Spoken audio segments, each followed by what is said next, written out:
Guys, welcome to the Enthusiast Report. I am sitting here in Naples, Florida at the Rocky Patel Premium Cigar Headquarters. I'm sitting here with Mr. Rocky Patel. Thank you, Lincoln. Great to have you here. Cheers. So Rocky, you're going into 30 years this year, right? That's right. It's a huge celebration. 30th anniversary. Time flies by quick. Tell me what you feel about that. It's interesting, it just seems like yesterday I was one of the new young fledglings in the cigar business, and it's amazing how quickly time passes you by, because now I guess I'm one of the older people in the cigar business. And when you get awarded a Hall of Fame award by Cigar Aficionado magazine or anybody else, that shows you that you're getting up in age. So just turned 64 years old, still loving the industry, passionate about it, having fun with it. It's been a great journey with a lot of sacrificing family, friends, relationships to be able to build this brand, living at the factories, living on the road, building relationships with consumers, with retailers. But it has been a fun ride, and I would do it all over again. So tell me about that. I know I've talked with you before, and 30 years in, you said you sacrificed family, you sacrificed certain things in life. Do you feel, are you satisfied with that? Well, I mean, I don't have an option yet. Don't look back, I look forward. So I guess at some point it would have been great to have children. These are my children. Yeah. The relationships I've cultivated during this journey with all the retailers, with consumers, so many friends enjoying their cigars all over the world. I think we're in 132 countries now. And it's been a fun ride. And, I've learned a lot along the way. It certainly hasn't been easy. But, we're proud that we're at a point in our life now where we can actually have pet projects, fun projects. I mean, we came out with the 60 and the ALR, where we aged the cigars for 2 years after they're rolled, and that's to the Nicaragua. We're always looking to think outside the box, create blends that are unique, diverse, different, with character and balance, trying tobaccos from all over. We're vertically integrated now. We have our own farms in Esteli, in Condega, and in Hamastron. Obviously, 2 different factories, one in El Paraíso, Honduras, another one in Esteli, Nicaragua. So, it's been a great, fun family that works together, whether it's all the people in the farms, at the factories, whether it's the salespeople, everybody here in the office. So it's fun to come to work. We enjoy coming to work. And, I couldn't think of doing anything else unless I was offered to be the head coach of the Green Bay Packers. Well, you're a huge Green Bay Packers fan. Most people are aware of in the industry. So tell me 3 things that you've learned over the past 30 years. Name 3 things personal and 3 things in business. Well, certainly in business, I mean, the hardest part was trying to secure good quality tobacco. And it took a long time to build the relationships with the big growing families. They had cultivated relationships with people that have been in this business for generations, right? And I kind of was not the norm. I was the outsider looking in.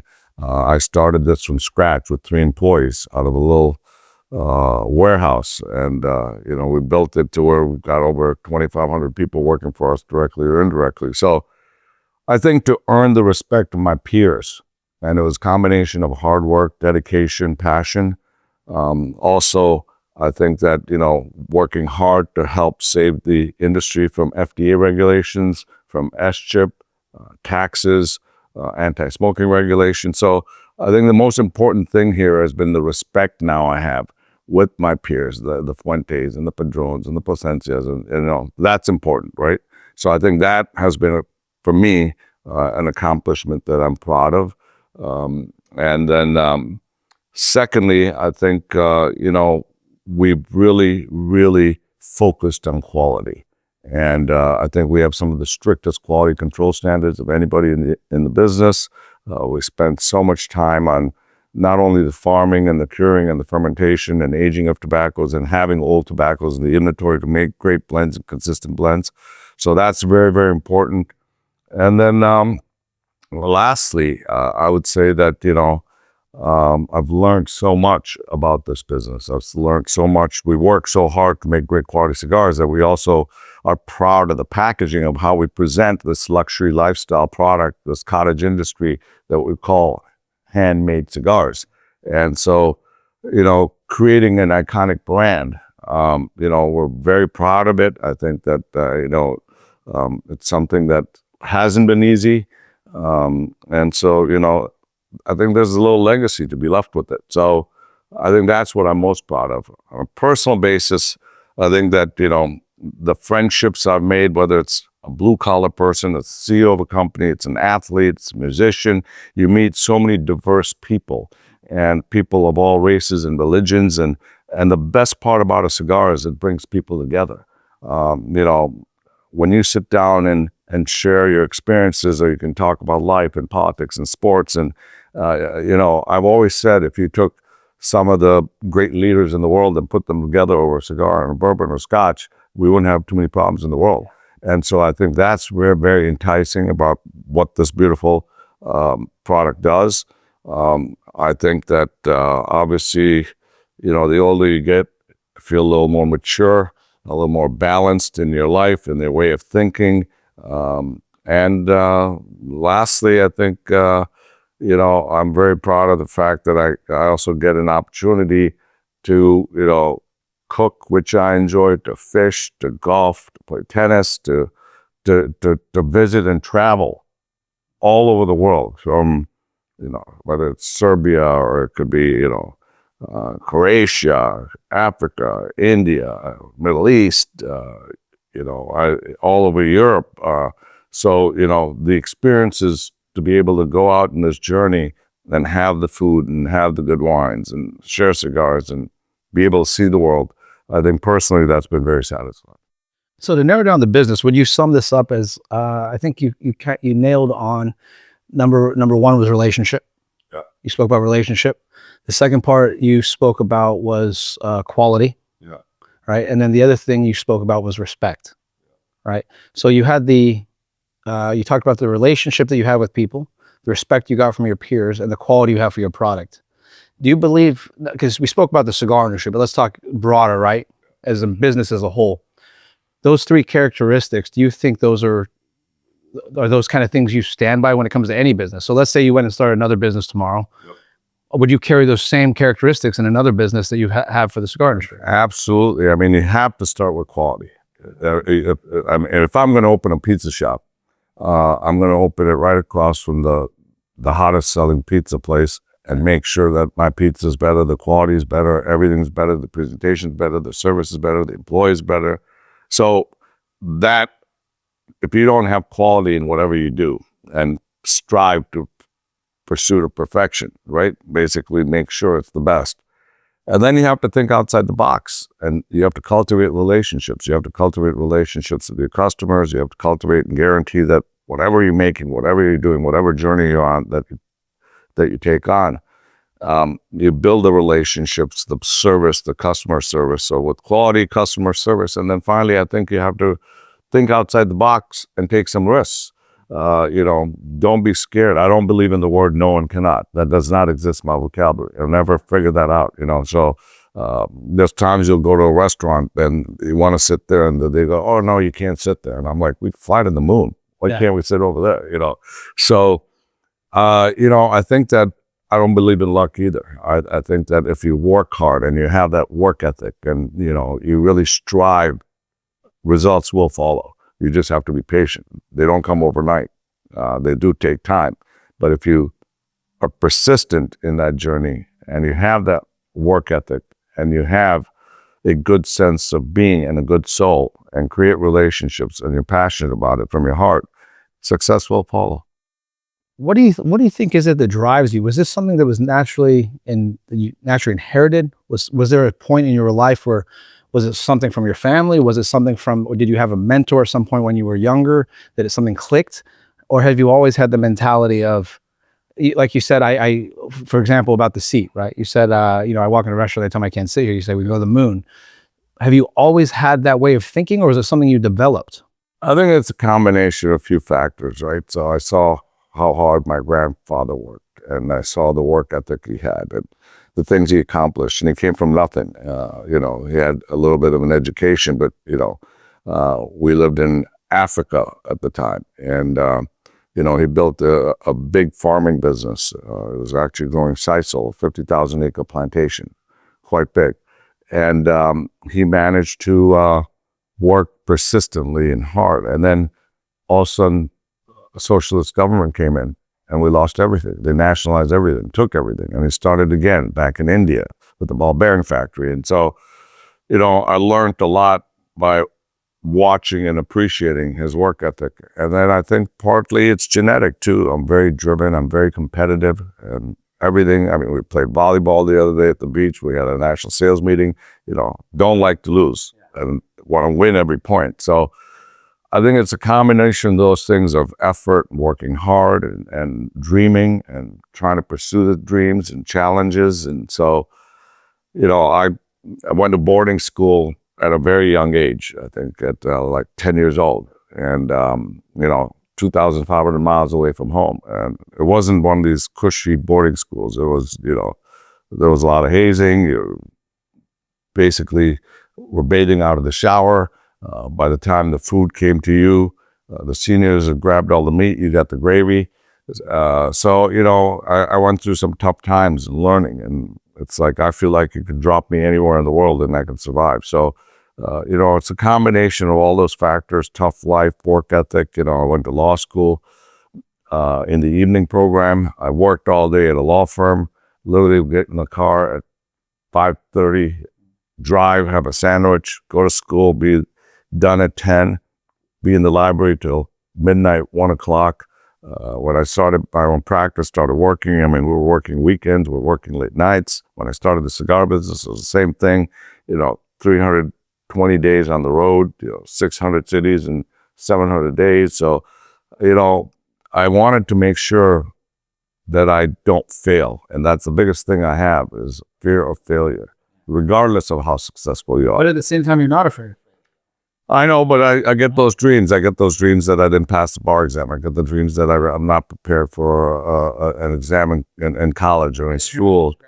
So you have to, I don't let the foot off the gas. And it's just part of the personality, whether it's inherited, whether it's a combination of learning from childhood.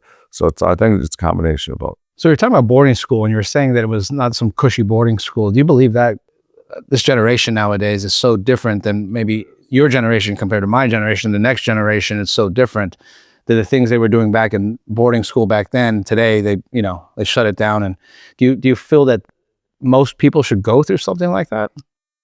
I think so. I think when I look at this new generation, they don't have that work ethic, right?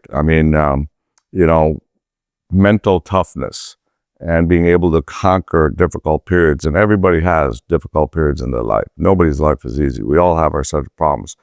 But you really have to learn how to conquer those hurdles. And, I think being in that tough, challenging boarding school far away from home and have to do everything by yourself certainly, instills a work ethic and mental toughness. When we were young, I worked at Arthur Treacher's Christian Chips when I was, 15 years old, putting fish in the fire, cleaning out the fires. I painted houses, I mowed lawns, I sold dishes and silverware door to door, whatever I needed to buy a water ski or whatever I wanted. So I've always worked hard since I was young. And I think these days, the young generation, it's beneath them to work as a waiter or a bartender or mow a lawn or snowplow and shovel snow, which we did all of that. And there's nothing wrong with maybe taking them and putting them in 1-year military just so they get that mental toughness and discipline, like a lot of countries do, because I just don't think they've gone through tough times. And, we were riding bicycles in college, and we were, walking through freezing cold and snow to the classes. And now these kids are driving BMWs and Mercedes, in college and, high school. Yeah, high school. And, we were lucky if we could afford a cheap 6-pack of beer. And now they're drinking bourbons and whiskeys and wine. So it's changed. And I think there needs to be definitely some sort of work ethic installed in the younger generation. And I think the military can help with that. I completely agree with that. I think, this younger generation, there's a saying, hard times create strong men, Yep. right? And you've shown that in everything you've done as Rocky Patel, not only the man, but Rocky Patel, the cigar. It shows in your cigars, it shows in your lifestyle. In the 30 years you've now been in this business, but in your career, tell me a time when you really were at a point of like, oh shit, like this is, Well, I would say that, the first 5 years, I was like, really, what am I doing? Why did I pass up a career in law where I went to school and, it was challenging. It was tough to get good quality cigars. I was having other people make them for me. I certainly had a good palate, so I'd make some good blends. But then when we got the product, I wanted to cry because it was so inconsistent. They would change the binder, they change the wrapper, they change some of the filler. The tobacco wasn't as fermented. When you're trying to secure good tobacco from people, you didn't have the relationships, and they just thought, he'll be in the business for a few years. We'll take his money and be gone, right? So it was tough. It was very challenging. It was very tough. And, I had second thoughts, and my family was like, you sure you want to do this? But I just persevered, and I didn't give up. I stayed true to the course, and I knew that if I worked hard and we finally got vertically integrated and we're in control of our own destiny, that, it would lead to success. So, but yes, of course it was tough. I mean, you got into the cigar business, and the industry's changed quite a lot, even since I've been in for the last 15, 16 years. And there's a lot of people, like you were saying, when you were starting out, they're like, he'll be gone in a couple of years. There's a lot of people that I've seen come into the cigar business with a lot of money. We've seen it from whether it's celebrities or just, outside people, business people that, they like a cigar and they think they could be in the business. And one thing I could say about Rocky Patel cigars and Rocky Patel is, I mean, you're cigars through and through. Luxury and lifestyle. You live it, you breathe it, and you've really become it. Do you ever see yourself within this last 30 years doing anything else? Well, I'm kind of getting old to start new projects, right? But I certainly always wanted to work on coming out with the Scotch. Went to Scotland recently, visited some distilleries, and I don't have visions of grandeur. I'm not looking to do something like George Clooney and those guys did with Casamigos or something. It's a very difficult market. You see a lot of celebrities, tequilas, and bourbons and everything else. So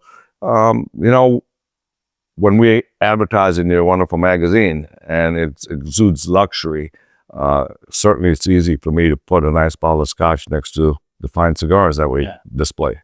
We have the burn lounges that we created, and that was, and it was really done because every time we have a wonderful dinner, whether it's in Vegas or New York or Chicago, can't find a place to enjoy a cigar. And I don't want to be in the dark, dungy room. And if you're with women or your significant other, they don't want to sit in a smoke-filled room with a bunch of old guys smoking cigars. We want to create an experience where it's fancy and beautiful and great architecture and design and music with great service and the finest wines, bourbons, scotches, and make it a fun, enjoyable experience. And that's what we really did with Burn, is make it exciting so that you could go to a beautiful place and enjoy a cigar and be fun, and you can get young people and middle-aged people and older people and women.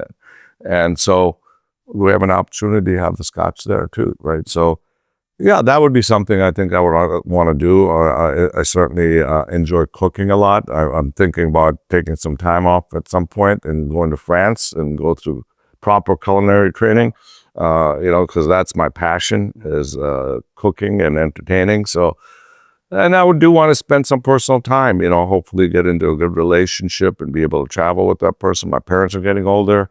I want to spend more time with them, with family. So I'm kind of refocusing at this age where where I should go with my life, or, where there's limited time. Time is the only thing we don't have. And so how do I focus on taking that time and making time for Rocky and just not the cigars all the time? Not for Rocky Patel. Exactly. So, I'm kind of rethinking all of this. And so I've been trying to slowly make some time to enjoy myself and be able to golf and play tennis and spend time with people that matter. You think there might be kids in the future? Never know. I always keep that door open. Really? Yes. I think about it. I absolutely think about it. I mean, a lot of my friends say, don't be ridiculous. It's not fair to the child at this age, 64, this and that. But all the friends that I have are children. It's the best thing that ever happened to them. So I keep the door open. So let's see. You never know. Yeah, I mean, you've had plenty of time and years. You have the energy for sure. I do have the energy. Speaking of your as long as I have the help. Yeah, what is it that drives you with your energy?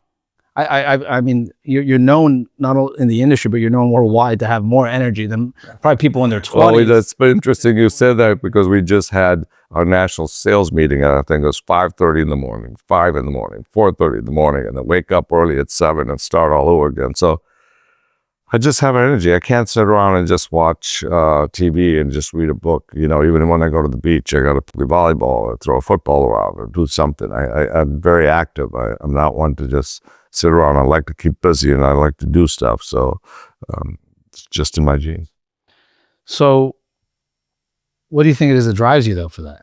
You just naturally like that, or something drives you? Yeah, I just like to do stuff, accomplish stuff, be active, do stuff. I work out almost every day, regardless of how late of a night we've had, and certainly we've had some late ones. I just, it's part of who I am. Rocky, you've been single most of your life, right? I mean, you're a single guy. I mean, you've had girlfriends, and I mean, you've had partners, right? Yeah. Tell me about the craziest date you've ever been on. Oh, jeez. Where you walked away from it like, what just happened? I mean, I wouldn't say that I've been on any crazy dates, because I don't really go on blind dates, right? It's usually people that I meet through friends and first cultivate a friendship. So you pretty much vetted the person. I mean, I did have one scenario where we had a little bit of a road trip, and it was actually to one of our conventions in Dominican Republic. And I had a girlfriend who was in a separate part of the condo that we're in, and we had the lounge area, and a bunch of guys came over and were smoking cigars and having drinks, and unannounced to me, one of them decided to go in the bedroom to use the bathroom, and there was a separate bathroom outside. Yeah. And obviously she was in bed with nothing on, and she was not too happy, and basically threw a table lamp at him, so that was kind of crazy, I thought. But other than that, generally, I would say most people I've met are very, very nice, and I've cultivated a lot of friendships with a lot of people that, I've been with, and it's been quite pleasant. You've traveled all over the world. Where's your favorite spot to go to? If you can pick one spot in the entire world. Oh, that's such a difficult question. Such a difficult question. I mean, I loved East Africa and going to Serengeti. I think that's special. I loved going to the Himalayas and Kashmir. I think that's special. I love Switzerland, Austria. Pick one. Oh my God, that's very. I love the Amalfi Coast. Wow, that's like eating at the same restaurant every day. It's hard to do. It defines a lot, right? Hard to just pick one place and say I'd be bored if it was, if you kept going to one place. I love the Amalfi Coast. I think that's a very special place. I think the food is fantastic. Greece. Ah. I absolutely love. If I had to pick one place, I would say Greece. Greece. Yes, the island of Paros. It's fantastic. People are so friendly, so kind. The food is amazing. You can be lively and dancing on tables, or you could be in a small cafe chilling out and having an espresso. So Greece is quite special. I enjoy that very much. What does luxury mean to you? When people say luxury, what does that mean to you? To me, it means enjoying the fine things in life. That's what luxury is about. And obviously, in order to do that, you have to be surrounded with good people and good friends. And good family.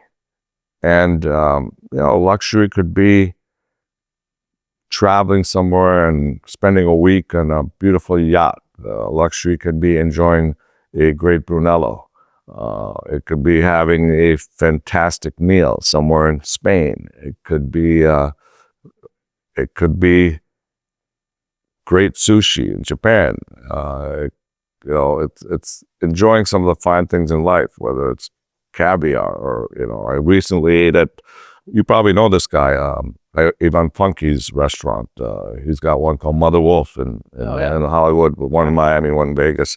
And he went out to Bologna, worked on making pasta for several years, and eating at his restaurant. It was fantastic with a great bottle of wine, you know. So I think enjoying whatever turns you on, what your passion is, and enjoying it and trying to find the person who does, you know, is a master at the craft, whether it's food or whether it's in making their wine or making a great cigar.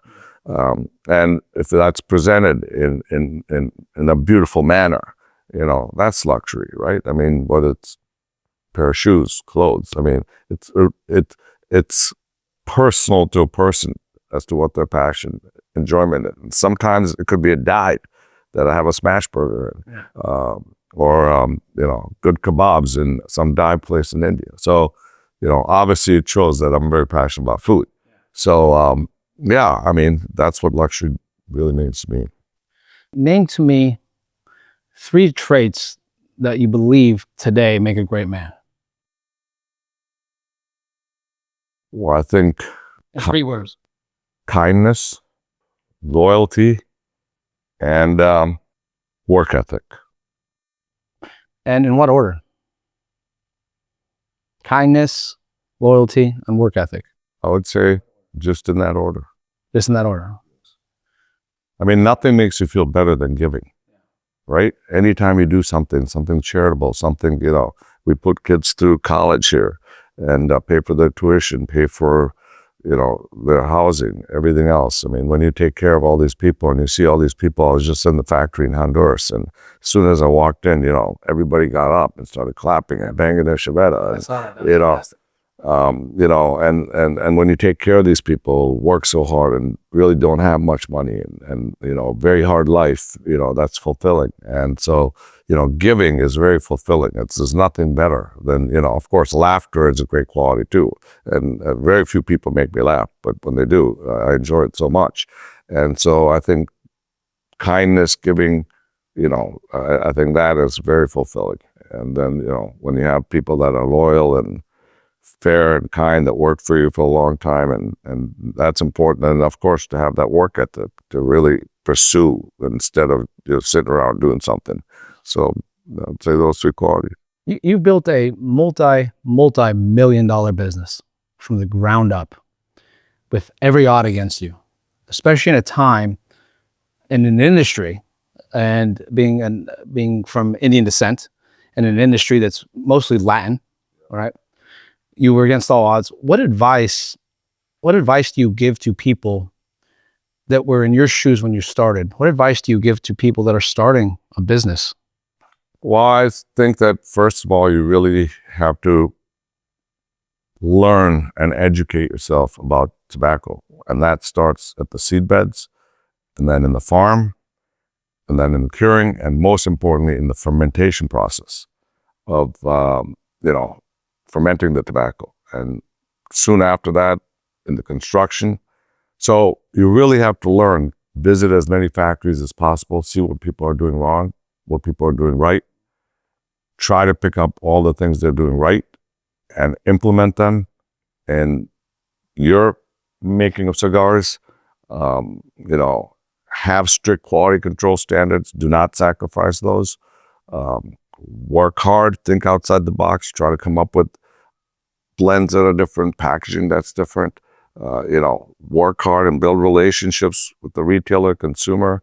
And it's a lot of work for somebody to take all that on. Most people are either married, have children. You know, it's very difficult to spend that energy and time to be able to travel to accomplish all these things. How many years are you on the road, by the way? You know, last year, well, this is our 30th year, but I would say that last year I probably worked harder than I've ever worked, and I've worked quite hard. And I think I traveled almost 300 days. And, you know, I wanted to show the team, because we had great numbers during COVID, right? Everybody was home smoking cigars and enjoying their favorite cocktail. And so the numbers were great. And I wanted to show the team that we can beat those numbers, because they're like, oh, that's an anomaly. It's very difficult. And I said, no, if you work hard and you persisted, we could, and we did. So, now I'm reflecting and realizing that there's other things I want to do in my life.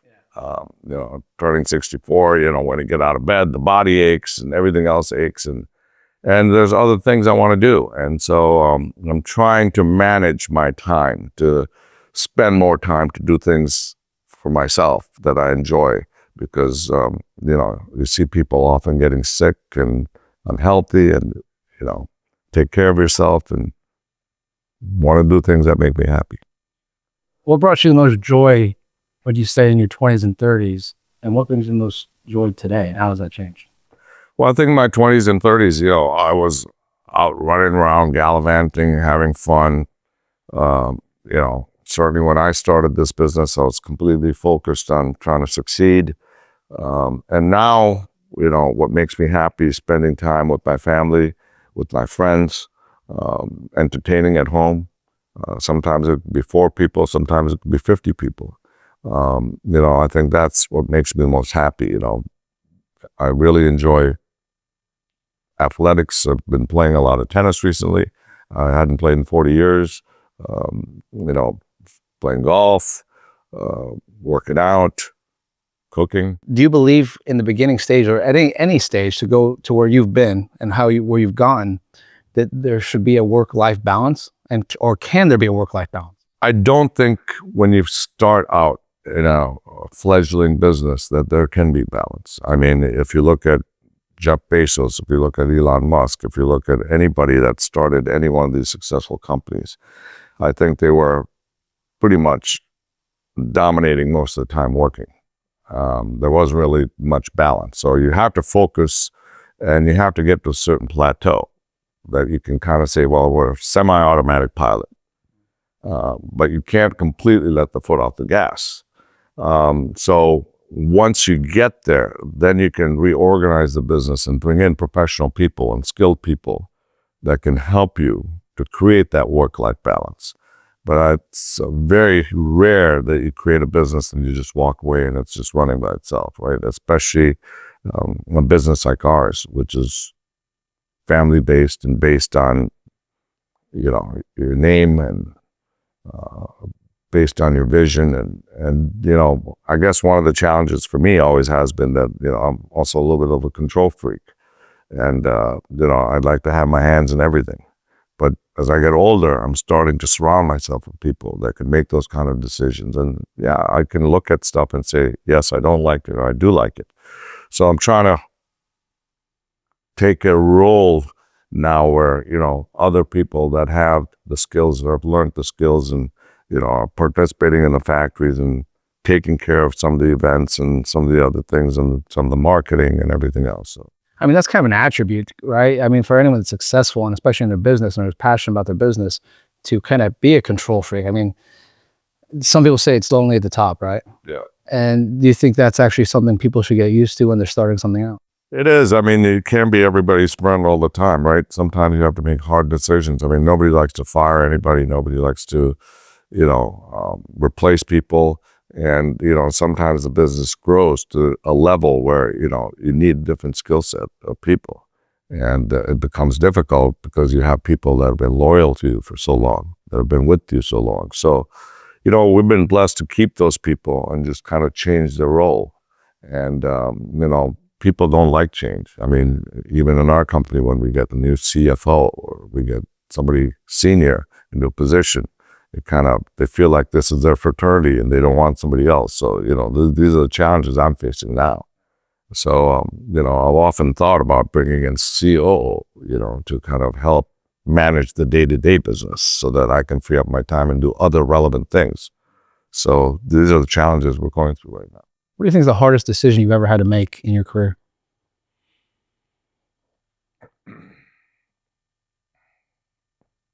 I'd rather not talk about that because I'm going through some of those decisions now. Oh, wow. Okay. Yeah.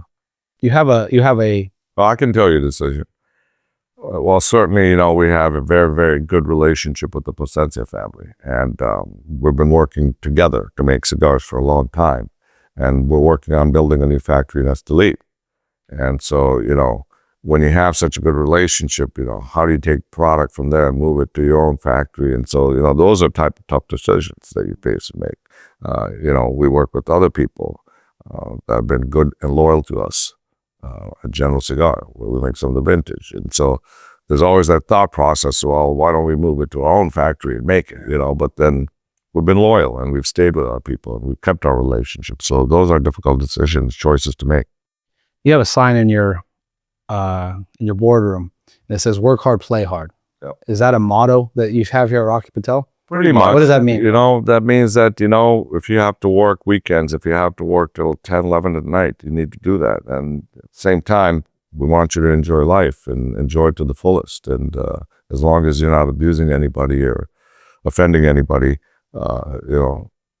let's have a good time while we're at it. We're certainly working hard. Why not have a good time and enjoy life?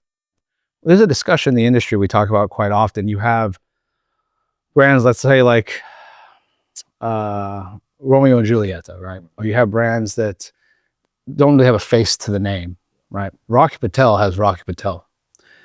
Do you believe that Rocky Patel cigars can exist without Rocky Patel?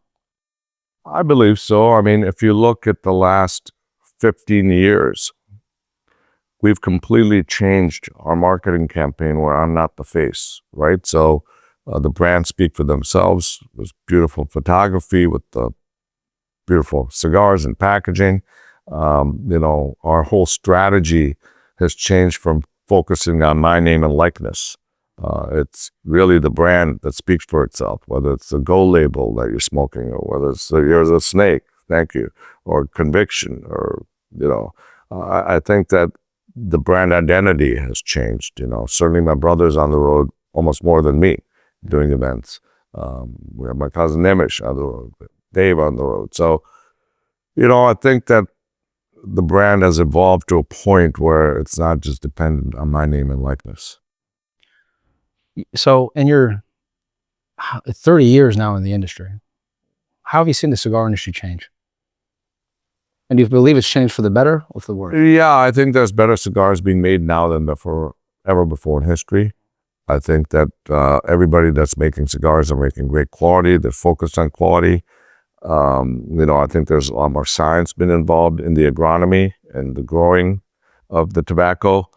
I think that, people, when I started, were very, very loyal to one brand and one brand only, whether it was Punch or whether it was Romeo or whether, whatever it was, Fuente. I think that now people are looking for diversity and they're looking for unique taste profiles and they're looking for, what's new and what's cool. And so certainly I think there's been a big shift in dynamic. And, I think that the market, more women are smoking cigars, younger generation smoking cigars. I think the biggest segment growing in the population of, the African-American community, that's the fastest growing segment. Yeah. And women in the African American community, smoking, 6x60s and, and they're smoking expensive brands. And so, I think that the cigar community is much more diverse and expanded compared to 20 years ago. It's everybody's really enjoying and appreciating this art form that we call premium cigar. So you have a new cigar coming out this year. Tell me a little bit about that. So we have our 30th anniversary. We spent a lot of time finding some of our oldest tobaccos. I think it's a great blend. It's medium to full. It's rich. It's dynamic. It's got notes of caramel, coffee, espresso. At the same time, it's got balance. And, I think the packaging is very striking. I've got to show you the box here. I haven't seen it yet.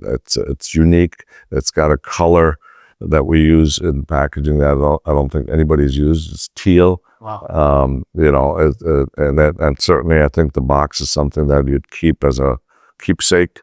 We're excited about it. It's going to be pretty cool. So Rocky, what's next for you in this new chapter in this next chapter of your life? I know you spoke a little bit about how, maybe possibly more maybe family, What about anything you talked to, maybe possibly even a scotch? What's next for you? Yeah, I think I'm focusing on making some time for myself. I would certainly like to, work on this project with the scotch, uh, possibly even a bourbon. Um, do some culinary work. Um, it'd be fun if I retire to open a little restaurant with 5 tables and just cook for people and have a good time. Yeah. Um, travel the world, not for work, but for enjoyment.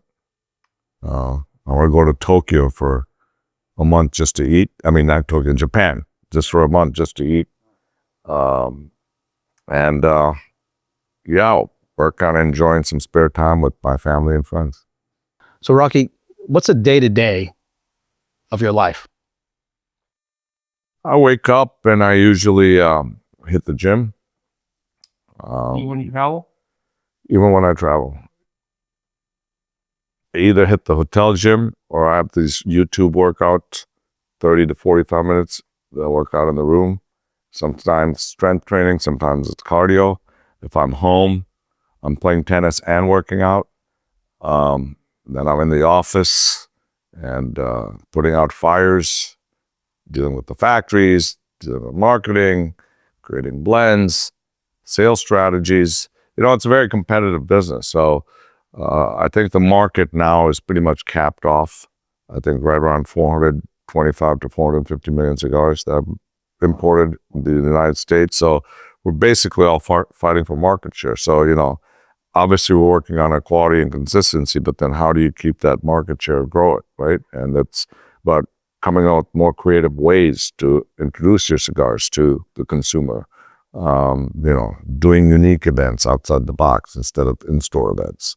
So, we're doing quite a bit of things at golf clubs and country clubs, member dinners, and guest member dinners, and things on a cruise ship, and more duty free, and international market.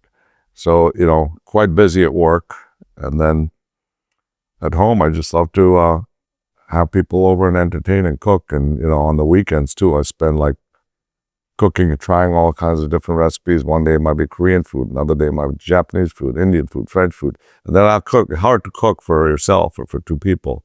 So I make big batches and I come on Monday and feed the executive team on Monday and Tuesday. So, so that's pretty much my day. So last 2 questions. What does a cigar mean to you? And when I say that, I'd like you to, because you are one of the most known faces in history of cigars. When I ask the question, what does a cigar mean to you? Explain to our enthusiast audience, because our audience is about luxury, they're about lifestyle. I mean, you're really a poster of what an enthusiast is, especially an enthusiast of luxury, lifestyle, travel, right? Why are cigars? I always say we're not smoking cigars. We're enjoying them, That's right? correct. So the reason I say that is that they're so different than, let's say, cigarettes or chew or other tobacco products. What makes premium cigars different? And what does a cigar mean to you? For me, it's like meditation. You can actually sit there and try to break down your day and organize your day. You can dream about things you want to achieve. It gives you time and purpose. On this day of Twitter and Facebook and Instagram, everybody's like this, right? That when you smoke a cigar, you can have a conversation, talk about life, about politics, about sports, about family, or you can just daydream and organize your thoughts and think about what you want to achieve and think about how you want to move on, go about your life, or you can share quality time with so many diverse people and meet interesting people. And it relaxes you. I mean, you're enjoying great flavors, and it's just kind of just calms you, and it just relaxes you and chills you out. And you're just like, it really, this rat race that we have, it kind of slows that down. Why do you recommend to any young adult, 21 years of age and older, why do you recommend they should try a premium cigar? And what should be their first cigar to start with? Because a lot of people, some people have their first cigar, and what ends up happening is they get this really bold, this really strong cigar. Yeah, I always recommend teaching them how to cut and light a cigar, and start out with something mild like the vintage 1999 or the Rocky Patel White Label. It's creamy, it's buttery, it's mild, it's smooth, and don't feel that the first cigar is going to be your last cigar, because you really have to really kind of go through this journey of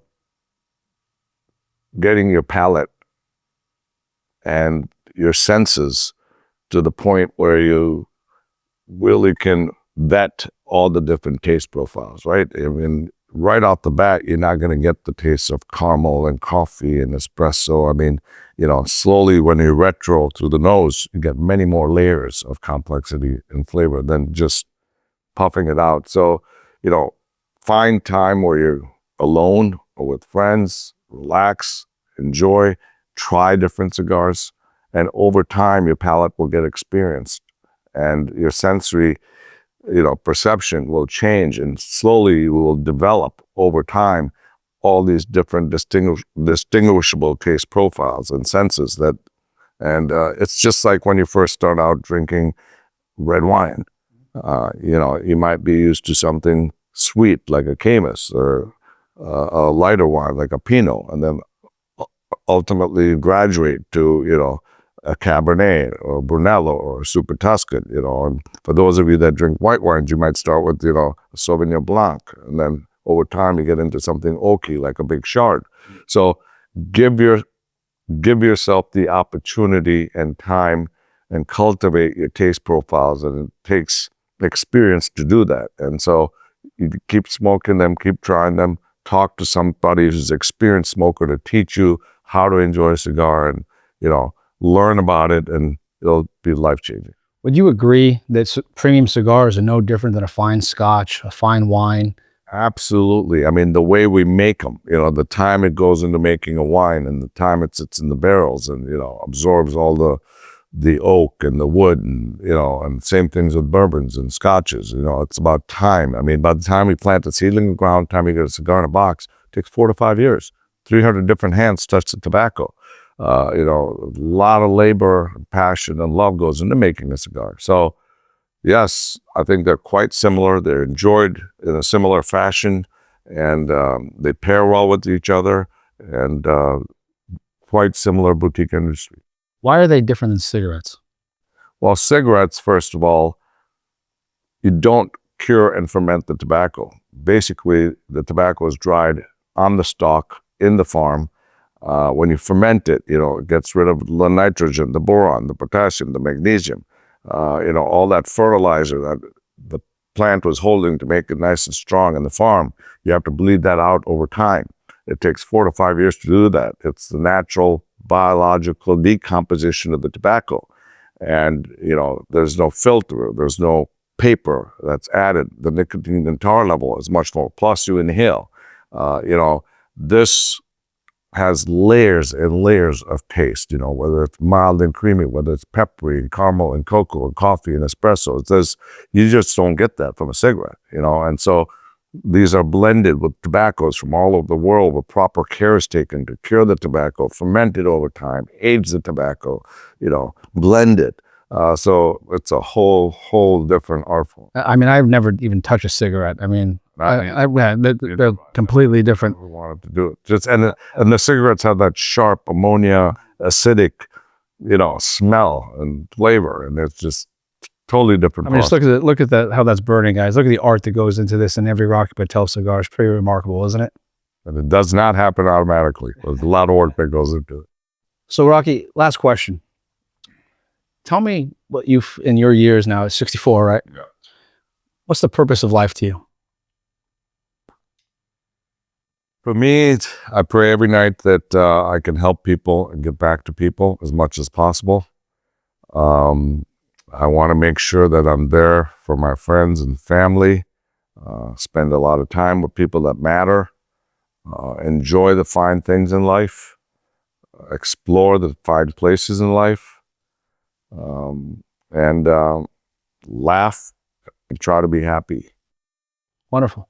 Well, Rocky, I want to thank you so much for your time today. Thank you for welcoming us in. My pleasure. Thank you so much thank you for everything you do to promote this beautiful art form that we call premium cigars. Thank you so much.